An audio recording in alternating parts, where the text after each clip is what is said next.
بسم اللہ الرحمن الرحیم الحمد للہ رب العالمین الحمد للہ الذی لا الہ الا هو الحی القیوم الحمد للہ الذی لا الہ الا هو نستعینہ ونستغفرہ ونؤمن بہ ونتوکل علیہ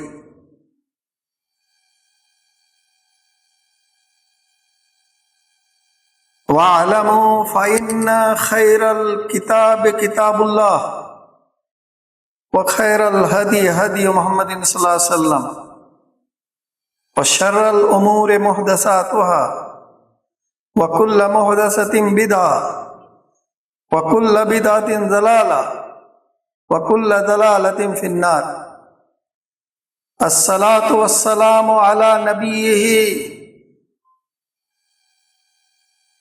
محمد بن عبد اللہ صلی اللہ علیہ وعلا آلہ واصحابہ اجمعین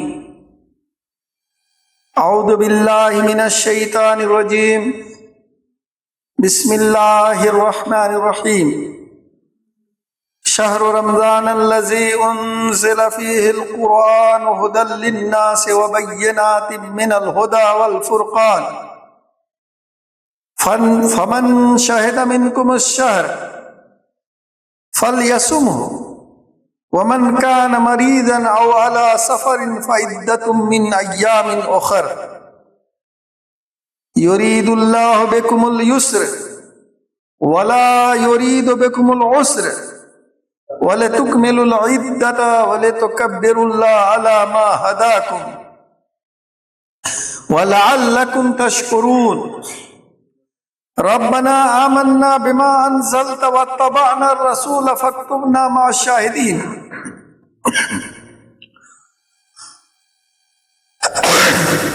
محترم حاضرین جمعہ، رمضان المبارک کا نہایت ہی بابرکت مہینہ جس میں ہم آپ سانس لے رہے ہیں، اس مہینے کی بڑی فضیلتیں احادیث میں آئی ہیں اور جس کو آپ سنتے رہے ہیں۔ ان ساری فضیلتوں کے پیچھے کیا چیز اہم ہے؟ کیوں اس مہینے میں ایک مہینے کا روزہ رکھا گیا، فرض کیا گیا، اور کیوں اس مہینے کو اتنا فضیلت والا بتایا گیا؟ ایک بات میں بار بار اسی خطبے کے ذریعے آپ کو بتاتا رہا ہوں، وہ یہ کہ اللہ تعالی کا کوئی بھی کام حکمت کے بغیر نہیں ہوتا ہے۔ وہ یوں ہی نہیں ہوتا، بیکار نہیں ہوتا ہے،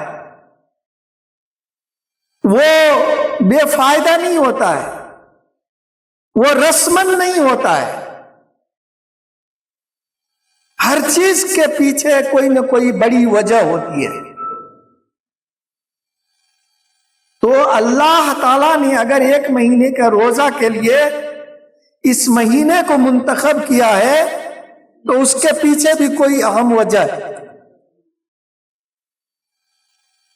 میرے محترم بھائیوں، اس وجہ پر آنے سے پہلے گزشتہ جمعہ میں جو میں روزہ کے بارے میں بتا رہا تھا کہ کن لوگوں پر روزہ فرض ہے، کن پر چھوٹ ہے، کن کو کب چھوٹ ہے اور کب اس کے بدلے میں روزہ رکھنا ہے، اس میں ایک بات کہنے سے رہ گئی تھی، وہ یہ کہ روزہ کے وقت میں اگر جان بوجھ کر کے کوئی آدمی روزہ توڑ دیتا ہے، یعنی کھا لیتا ہے، پی لیتا ہے، یا بیوی کے ساتھ ہم بستری کر لیتا ہے جان بوجھ کر کے، تو بغاوت اللہ کے یہاں برداشت نہیں. سمجھ رہے نا؟ بغاوت وہ بھی کس کے ساتھ؟ جس نے ہم کو پیدا کیا، جس نے ہم کو سانس لینے کے لیے ہوا دیا. آپ جسم کا دیکھیے تو کتنا گنجلک معاملہ ہے، کیسے ہم چل رہے ہیں. ان چیزوں کو بنایا، انہیں دنیا کی ساری نعمتیں تھی، اس کے ساتھ بغاوت. اور پھر بغاوت کس کے ساتھ کہ جس کی طاقت کے سامنے کسی کی طاقت نہیں. آدمی بغاوت اس سے کر سکتا ہے اگر کوئی ایسا ناہنجار ہو جس کی طاقت کو وہ چیلنج کر سکتا ہو. اللہ کی طاقت کو کوئی چیلنج کر سکتا ہے؟ نہیں کر سکتا. لہذا اللہ تعالیٰ نے بڑا سخت حکم دیا کہ اگر ایک روزہ آپ نے جان بوجھ کے توڑ دیا، پہلے بات تو یہ ہے کہ اس کا جو ثواب ہوگا، جو اس کے فضائل ہوں گے، اس کو تو آپ زندگی بھر روزہ رکھ کر کے وہ نہیں حاصل کر سکتے. لیکن سزا کے طور پر اگر روزہ رکھنا ہے تو 60 روزہ مسلسل رکھنا ہوگا، ایک روزہ کے بدلے میں. سمجھ رہے ہیں؟ اور اگر کوئی اس سے بھی بغاوت کرتا ہے تو اس کو چاہیے کہ ایک بار آگ میں اپنی انگلی ڈال کر کے دیکھ لے. اگر وہ اس کو برداشت کر لیتا ہے تب تو ہمت کر لینی چاہیے. اگر اس آگ کو آپ انگلی ڈال کے نہیں برداشت کر سکتے ہیں، جہنم کی آگ جو اس سے 100 گنا زیادہ جلانے والی ہوگی، سخت ہوگی، اس میں جب پورے وجود کو ڈالا جائے گا کیسے برداشت کریں گے؟ ذرا غور کیجئے. جہاں کھانے کے لیے ایسا پھل ہوگا جو آپ کی آنت سمیت نکال دیں گے، اور جو انسان کے بدن سے جو خون اور پیپ نکلے گا وہی پینے کے لیے دیا جائے گا. اگر اس کو برداشت نہیں کر سکتے ہیں، اور یقیناً نہیں کر سکتے ہیں، اور مومن کو اللہ سے ہی ڈرنا چاہیے، اللہ ہی سے محبت رکھنا چاہیے، تو ہم کو کبھی بھی جان بوجھ کر کے روزہ نہیں توڑنا چاہیے. لہٰذا میں سارے بھائیوں اور بہنوں سے کہوں گا کہ اللہ تو کریم ہے، ہماری ساری ضرورت کا اس نے علاج دیا ہے، لیکن اس سے بغاوت کی ہم ہمت نہ کریں خدا را. تو ایک تو یہ ہے. لیکن دیکھیے اسی اللہ کی رحمت دیکھیے، کوئی آدمی بھول کر کے کھا لیتا ہے، ہوتا ہے نا، یاد نہیں رہا، اور اس نے پانی پی لیا یا کچھ کھا لیا اور بعد میں یاد آیا کہہ رہے تو اب تو روزہ تھے، اب کیا کریں؟ تو اللہ کا کرم یہ ہے کہ اللہ کہتا ہے کہ اس کا روزہ نہیں ٹوٹے گا. سمجھ رہے نا؟ اور وہ جو کھایا ہے وہ اللہ کی طرف سے. یہ ہے اللہ کا کرم کہ ہماری طاقت سے زیادہ کوئی چیز ہمارے اوپر نہیں ڈالا ہے اللہ تعالیٰ نے. اسی طرح سے نبی کریم صلی اللہ علیہ وسلم نے فرمایا کہ بہت سارے روزے دار ہیں جن کو بھوک اور پیاس کے علاوہ کچھ نہیں ملتا ہے. وہ کون لوگ ہیں؟ جو روزہ بھی رکھتے ہیں اور جھوٹ بھی بولتے ہیں، روزہ بھی رکھتے ہیں دھوکہ بھی دیتے ہیں، روزہ بھی رکھتے ہیں غیبت بھی کرتے ہیں. ایسے لوگوں کو بھوک پیاس کے علاوہ اور کچھ بھی اس کے حصہ میں آنے والا نہیں ہے. اور آپ نے حدیث کی روشنی میں یہ بات سنی ہوگی کہ اللہ تعالیٰ روزہ کا بدلہ خود دے گا، اور روزہ ہماری نیت کو بھی جانتا ہے. یہ اللہ ہماری نیت کو بھی جانتا ہے اور اللہ ہمارے عمل کو بھی جانتا ہے. اب بتائیے کہ اللہ سے بچ کر کے کوئی کام کیا جا سکتا ہے؟ نہیں کیا جا سکتا ہے. لہذا روزہ کی حفاظت کرنی چاہیے، اور روزہ جس روح کے ساتھ ہے اس کو رکھنا چاہیے۔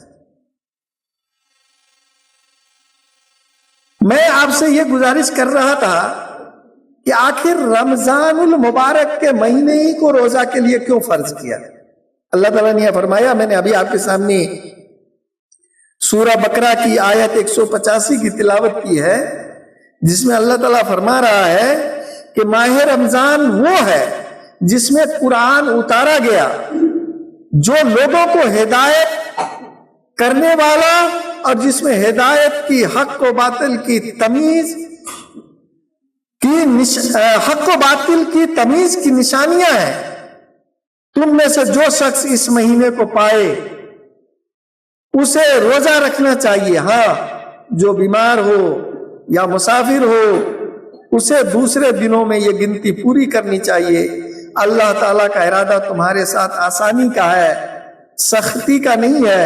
وہ چاہتا ہے تم گنتی پوری کر لو اور اللہ تعالیٰ کی دی ہوئی ہدایت پر اس طرح کی بڑائیاں بیان کرو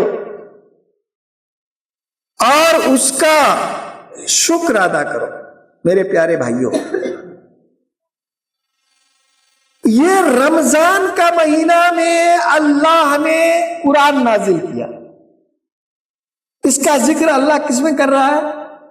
قرآن میں کر رہا ہے، اور اسی مہینے کو روزہ کے لیے فرض کیا۔ کیوں کیا؟ ایک بات سمجھ لیجئے کہ انسان جو ہے، انسان اور دوسرے جانوروں میں ایک فرق ہوتا ہے۔ بہت سارے فرق ہیں لیکن اس میں سے ایک یہ بھی ہے، انسان کو ہر کام کے لیے اس کو تربیت دینی پڑتی ہے، سمجھ رہے ہیں نا؟ تربیت۔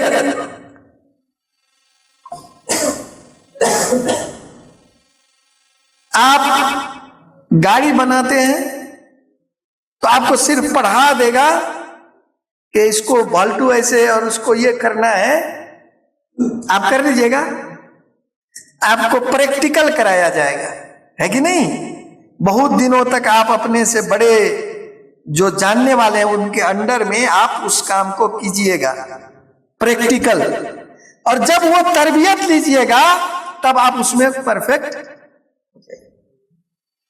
یہ ہر کام کے لیے ہے۔ تجارت کرتے ہیں، MBA کر لیا، ہے کہ نہیں؟ بڑی ڈگری حاصل کر لیا، PhD کر لیا، اور ایک آدمی کم پڑھا لکھا ہے اور وہ بہت دنوں سے پریکٹیکل تجارت کر رہا ہے، کون کامیاب تجارت کرے گا؟ جس نے پریکٹیکل تربیت لی ہے کہ نہیں؟ اسی لیے انسانی کاموں میں تربیت کا بڑا اثر ہے۔ آپ کو بولنے کے لیے سکھایا گیا تھا تو بار بار سکھایا جاتا تھا، ہے کہ نہیں؟ تو گویا کہ صرف علم دینے سے آدمی پرفیکٹ نہیں ہوتا ہے، وہ کام نہیں کرنے لگتا ہے۔ علم کے ساتھ اس کام کو کرنے کی ٹریننگ بھی دینی پڑتی ہے۔ تو اللہ نے قرآن نازل کیا رمضان کے مہینے میں۔ کس کام کے لیے قرآن نازل کیا؟ کس کام کے لیے؟ راستہ دکھانے کے لیے، ہدایت کے لیے، یہ بتانے کے لیے کہ اللہ نے یہ کام کرنے کہا ہے، یہ کرو، اور جب کرو گے تو اسی میں تمہارا کیا ہوگا؟ فائدہ ہوگا، دنیا میں بھی اور آخرت میں بھی۔ اور قرآن میں کیا ہے؟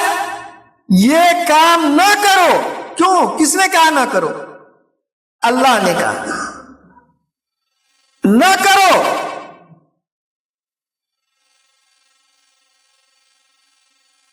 اور اگر کرو گے تو اس کا نقصان تم کو اس دنیا میں بھی بھگتنا پڑے گا اور مرنے کے بعد بھی بھگتنا پڑے گا۔ پھر اللہ تعالیٰ نے بہت ساری قوموں کی مثال دیا ہے کہ جس کو اللہ نے ہدایت بھیجی اور اس نے اللہ کے کہے کے مطابق کیا وہ کامیاب ہو گئے، اور جس نے اللہ کے کہے روکے ہوئے کام کو کیا وہ کیا ہو گئے؟ ناکام ہو گئے۔ یہی ساری مثالیں دی گئی کہ نہیں قرآن میں؟ قرآن اسی کا نام ہے نا کہ اللہ کہتا ہے تو کرو، اللہ روکتا ہے تو رک جاؤ۔ یہ اللہ کے کہنے پر کرنا اور اللہ کے روکنے پر رک جانا، اس تعلیم کو، اس کی تربیت، اس کی پریکٹس، اس کا ویوہارک روپ میں عملی طور پر اس کو کرانا چاہیے تھا کہ نہیں چاہیے تھا؟ لہذا اللہ تعالیٰ نے 1 مہینہ تک اس کی پریکٹس کروائی۔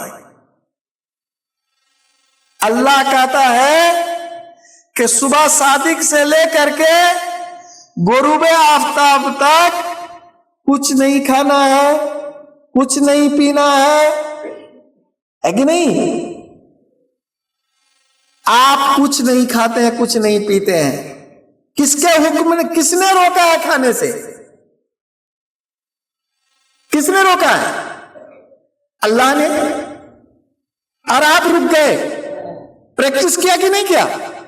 اور کن چیزوں کو روکا ہے جو آپ کی ضرورت ہے، یاد دلاتی ہے، ابھی بھوک لگی ہے، کھانے کا من کر رہا ہے، حلال روزی سے کمایا ہے، کوئی حرام کا پیسہ نہیں ہے، وہ رکھا ہوا ہے، لیکن آپ نہیں کھاتے، کیوں؟ اللہ نے کہا ہے نہیں کھاؤ۔ اس کی پریکٹس کرتے ہیں کہ نہیں کرتے ہیں؟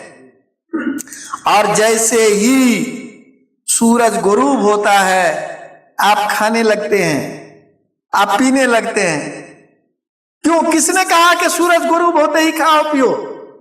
اللہ نے کہا۔ لہذا آپ اللہ کے کہے پر کرتے ہیں، ہے کہ نہیں؟ اچھا، ان دونوں کا فائدہ آپ کو دنیا میں ملتا ہے کہ نہیں ملتا ہے؟ میں نے بتایا تھا اس سے پہلے کہ بہت ساری بیماریوں کا علاج بھوکا رہنے میں ہے۔ تو آپ نے اللہ کی بات مانی اور بھوکے رہے تو آپ کا بہت سارا فائدہ ہوا کہ نہیں ہوا؟ اور اگر بہت دیر تک بھوکے رہیں گے تو پھر آپ کو اس کا نقصان اٹھانا پڑے گا۔ لہذا اللہ نے کہا کہ اس وقت کھا لو، تو آپ نے کھایا، تو فائدہ کس کو ملا؟ انہیں کرنے میں بھی فائدہ، رکنے میں بھی فائدہ، لیکن کس میں؟ اللہ کے حکم میں۔ اور جب اللہ کی مرضی کے لیے، اللہ کی خوشی کے لیے اس کام کو کیا تو ثواب اوپر سے، ہے کہ نہیں؟ جنت اوپر سے ملے گی، انہیں فائدہ اس دنیا میں ملے گا، اور اللہ تعالیٰ اس کا انعام جو ہے جنت کی شکل میں آخرت میں آپ کو دے گا، جو ہمیشہ ہمیشہ کی ہے۔ یہ اللہ کا بہت بڑا کرم ہے کہ نہیں ہے؟ یہ پریکٹس کرواتا ہے، روزہ پریکٹس کرواتا ہے، ایک دم سامنے رکھ کر کے کرواتا ہے۔ اس کے بعد آپ دیکھتے ہیں کہ اس مہینے میں ثواب رکھ دیا گیا کہ اس مہینے میں آپ خرچ کریں گے اللہ کے راستے میں، تو پہلے مان لیجئے کہ 70 گنا ملتا، ابھی 700 گنا ملے گا، 7000 گنا ملے گا، ہے کہ نہیں؟ ابھی نفل پڑھتے پہلے تو 1 نماز کا، ابھی کتنے؟ فرض کے برابر، فرض کا 70 فرض کے برابر ثواب بڑھا دیا گیا، تاکہ آپ زیادہ سے زیادہ اللہ کی خوشی کا کام خوشی خوشی کریں، ہے کہ نہیں؟ خوشی خوشی اندر سے رغبت کے ساتھ کریں۔ یہ اللہ تعالیٰ نے بڑھا دیا ہے۔ اسی لیے آپ دیکھیے کہ ایک اللہ کا بندہ دن بھر بھوکا رہتا ہے اور پھر عشاء کے بعد وہ کھڑا ہو جاتا ہے قرآن سننے کے لیے اور نماز پڑھنے کے لیے، اور رات کے پہر تک وہ نماز پڑھتا ہے اور خوش ہوتا ہے اس بات پر کہ اللہ نے مجھ کو موقع دیا کہ میں یہ نماز پڑھ کر کے اللہ سے قریب ہو جاؤں۔ وہ اس بات پر خوش ہوتا ہے، اللہ کا شکر ادا کرتا ہے، اور پھر سحری سے پہلے اٹھ کر کے پھر جس کو توفیق ہوتی ہے نماز پڑھتا ہے، یا کم سے کم سحری اٹھ کے کھاتا ہے کہ اللہ نے کہا ہے، اللہ کے رسول نے کہا ہے سحری کھانے کے لیے اس میں برکت ہے، لہذا ہم کھائیں گے۔ وہ اپنی نیند کو کیا کہتے ہیں کہ قربانی دیتا ہے نیند کی، اور اس طرح سے وہ کھاتا ہے۔ اس مہینے میں وہ غریبوں کی مدد کرتا ہے، اس غریب مہینے میں یتیموں کی مدد کرتا ہے، بیواؤں کی مدد کرتا ہے، برے کاموں سے بچتا ہے، نیت کو صاف کرتا ہے، آنکھ کی حفاظت کرتا ہے، ہاتھ کی حفاظت کرتا ہے، پیر کی حفاظت کرتا ہے، اور اس طرح اس کو بانی لگ جاتی ہے کہ اللہ نے کہا ہے تو کرو، نہیں کہا ہے تو رک جاؤ۔ یہ عادت 1 مہینہ تک آپ کو لگائی جاتی ہے، اور جب آپ روزہ اس نیت سے رکھتے ہیں تو آپ کو جانتے ہیں کتنا فائدہ ہوتا ہے۔ پہلا فائدہ تو یہ ہوتا ہے کہ آپ ایک اچھے انسان بن جاتے ہیں، کیونکہ جب برائیاں چھوڑ دیں گے تو اچھے انسان ہوں گے کہ ہوں گے، اور جب اچھائیاں کرنے لگیں گے تو اچھے انسان ہو جائیں گے کہ ہو جائیں گے۔ تو پہلی فائدہ تو آپ کو یہ ملتا ہے کہ ایک اچھے انسان بن جاتے ہیں۔ دوسرا فائدہ آپ کو یہ ملتا ہے کہ آپ ایک اچھے مسلمان بن جاتے ہیں کہ اللہ کے احکام پر عمل کرنے کی آپ کو عادت لگ جاتی ہے۔ اور تیسرا فائدہ آپ کو یہ ہوتا ہے کہ قرآن پر عمل کرنے کا آپ کے اندر جذبہ پیدا ہو جاتا ہے، جذبہ پیدا ہو جاتا ہے۔ اور چوتھا فائدہ آپ کو یہ ہوتا ہے کہ اللہ تعالیٰ اس کا انعام آپ کو جنت کی شکل میں دے گا۔ اور پانچواں فائدہ آپ کو یہ ملتا ہے کہ اللہ ہم سے آپ سے خوش ہو جاتا ہے، اور جس سے بڑا کوئی فائدہ نہیں ہے یہ اللہ تعالیٰ ہم کو دیتا ہے۔ میرے محترم بھائیوں، اس لحاظ سے اللہ، اب دیکھیے روزہ ختم ہو گیا، ہم لوگ اگر اس لحاظ سے روزہ رکھے ہیں تو اب روزہ کے بعد جس دن عید کریں گے، عید کیا کرتے ہیں؟ شکرانہ ہے کہ نہیں ہے؟ شکر ادا کرتے ہیں۔ جب اس نیت سے عید منائیں گے تو عید کے بعد آپ کا پیر حرام کام کی طرف بڑھے گا، آپ کا ہاتھ بڑھے گا، آپ کی زبان کھلے گی، آپ کی نیت میں کوئی گندا خیال آئے گا؟ نہیں آئے گا۔ اور اس طرح سے پورے سال تک آپ جو ہے برائی سے بچے رہیں گے۔ تو ایسے لوگوں کے لیے خوشخبری دی ہے کہ جس نے من صام رمضان ایمانا و احتسابا غفر له ما تقدم من ذنبه، من قام رمضان ایمانا و احتسابا غفر له من ذنبه ما تقدم، یعنی کہ ایمان کے ساتھ شرط ہے، اور احتساب اپنا جائزہ لیتے ہوئے، اپنا سدھار کرتے ہوئے، اس طرح جب آپ ہم روزہ رہیں گے تو روزہ کے بعد سارے مسلمان قرآن کے مطابق چلنے لگیں گے کہ نہیں چلنے لگیں گے؟ اور جب ایسے چلنے لگیں گے تب اللہ کے یہاں ہمارے جو کام ہے اس کا فائدہ ملے گا۔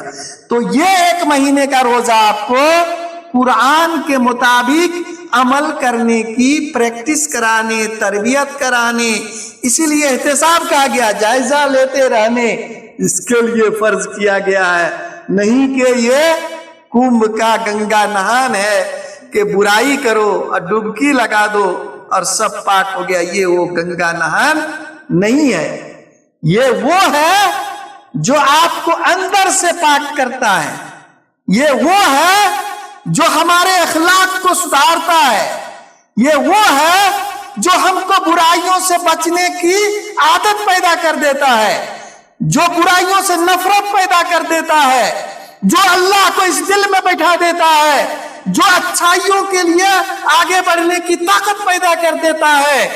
یہ وہ روزہ ہے، یہ وہ توبہ ہے، اور یہ وہ پاکیزگی ہے جو آپ کو خیر پر قائم رکھے گی۔ اسی لیے اگلا 1 سال کا بھی آپ کا گناہ اللہ معاف کر دے گا۔ اللہ تعالیٰ سے دعا ہے کہ اللہ ہم کو، آپ کو، سب کو روزہ کو اسی نیت سے اور اسی تیاری سے اور اسی لحاظ سے رکھنے کی اللہ تعالیٰ ہم کو، آپ کو توفیق عطا فرمائے، آمین۔ وآخر دعوانا الحمدللہ رب العالمین۔